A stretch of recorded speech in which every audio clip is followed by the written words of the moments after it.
This particular visit by the Oba of Benin, His Royal Majesty Omonoba Nedoku Apolopolo Iware II, to Lagos State Governor Babajide Sanwo-Olu has caused some controversy, while the Oba, who made the remark that the diversity and unity of Nigeria made the country big and the giant of Africa, he didn't fall short of causing some controversy with his thoughts that the Benin people founded Lagos. This caused some stir in the polity, with many disputing his thoughts. Some have claimed that the people from Benin own or found Lagos, while others claim Lagos belongs to no one and it's a no man's land. I don't want to mention something that will now drag me into the controversy of Benin and Lagos. But I cannot help but saying that at least it is in history books that Benin founded Lagos.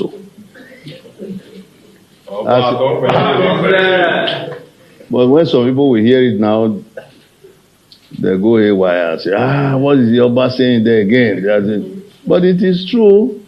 Go and check out the records. Maybe not all over Lagos as we know it now, but certain area in Lagos, maybe the nucleus of Lagos was founded by ancestors.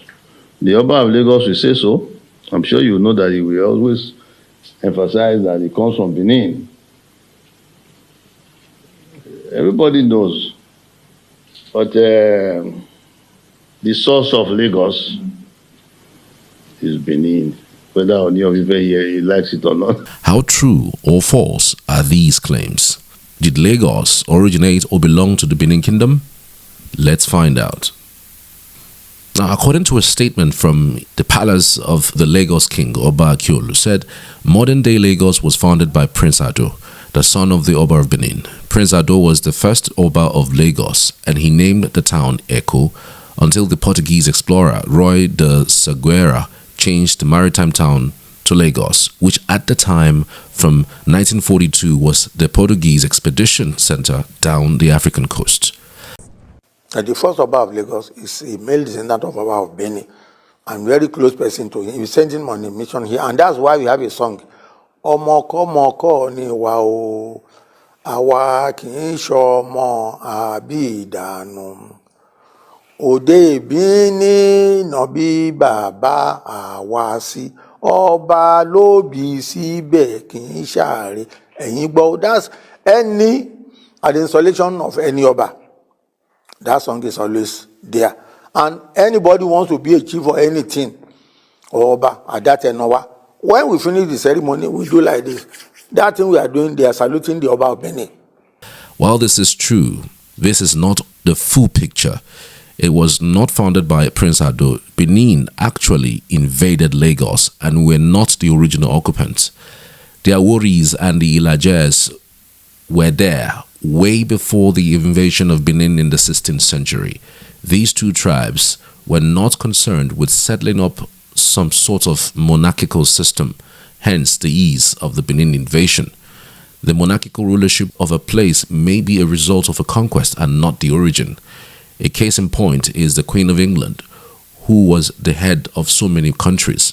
Currently, the Prince and Princess of Wales are not Welsh, but because their forefathers conquered Wales, the rulership of Wales falls on the first son of the ruling monarch of England. The first Oba of Lagos was undoubtedly from Benin. All Obas of Lagos trace their lineage to Ashipa, who was a war captain of the Oba of Benin. Ashipa was rewarded with the title of the Olori Ogun, or if you like, war leader, and received the Oba of Benin's permission to govern Lagos on his behalf. But if some Benin people migrated to Lagos, it means that they did become part and parcel of the Yoruba culture, thereby abandoning their own. It is believed settled in Lagos Island or Isale Eko and its environs. However, from all historical records, the original inhabitants and landowners in Lagos are the Aworis and the Ilajes. They are the ones who own the land. The Aworis were more concerned with land ownership, while the Ilaje moved to the coast and were more concerned with fishing. Though they still own land, the Lajes coexist with the Ijebu groups in the Epe and Ikorodu divisions in Ijede, Owode, Majidun, Ajegunle, and Abowa. The chiefs in Lagos who belong to the Idejo class are Awaris, and they control a lot of the land. The Olumebo chieftaincy family controls all of Aja. Oniru clan controls the entirety of Victoria Island, Ojomu, which was Aja's neighbor and is now home to Oba Ojomu, Elegunshi, the territory Atikate, and Onisemo. The Oluwa family once owned the whole Apapa Peninsula before being bought and compensated by the government. It is now clear that Lagos is not a no man's land, and it's indeed has indigenous people. However, it has experienced the influx of many people through migration, even from neighboring states, which of course has modeled the original ancestry of Lagos. Here is one interview that this channel was able to gather to tell you exactly how the invasion happened. In the end, please also don't forget to tell me what you think about this particular story. Don't forget to subscribe to this channel. Would always love to hear from you. When you mean founders, it's a modern day ideology. There is no plural of the people who founded Lagos. It was someone, a person. We remembered him to be Oba Orogboa, who was a founder of Lagos. Well, maybe if the plural comes, that is him and his soldiers, Benin soldiers, who of course, the history remembers that Oba Orogboa's father was Oba Esige, who was a Christian king, the first Christian king in present-day Nigeria, who got baptized in about 1504. All right. During that time, the Portuguese missionaries came to Benin, and through that event, he gave his life to Christ. And to sort of cement that relationship, he sent his son, his first son, to Lisbon to become a seminary priest. All right. During the schooling of his son, his father passed on, of course, in Benin, Awotoriorue, that sort of a thing. So it was then the chief had to send a message to his son in Portugal that it's time for him to become the Oba of Benin. So when he got to Benin, he wanted to maintain his Christian faith and as well to become the Oba of Benin. And the Benins now told him, Goba.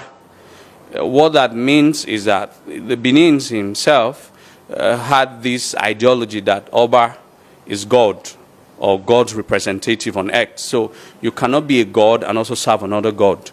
So you can choose, either you choose between the two. So he chose to be the Oba of Benin and lived his Christian faith. But basically because he had this education, being the first literate king of Benin, he also fell in love with the sea. All right, so he was the first and the last, the Sailor king, or the first and the only, for now, Sailor king in the history of Benin. So he fell in love with the sea when he became the Oba of Benin. So the other warrior kings before him, Oba Ewai, Oba Ozolwa, Oba Esige, then before him, Oba Orogboa, they all were landed warriors. So they expanded the kingdom into empire through the Hitan land, going towards the land area. But it was Oba Orogboa who, because he had this training in Portugal, he fell in love with the sea, that decided to expand the empire towards the waterfront. And that's what led to him establishing Eko. So proudly, I can say, without mincing my words, that the Oba Orogboa and his warriors established Eko.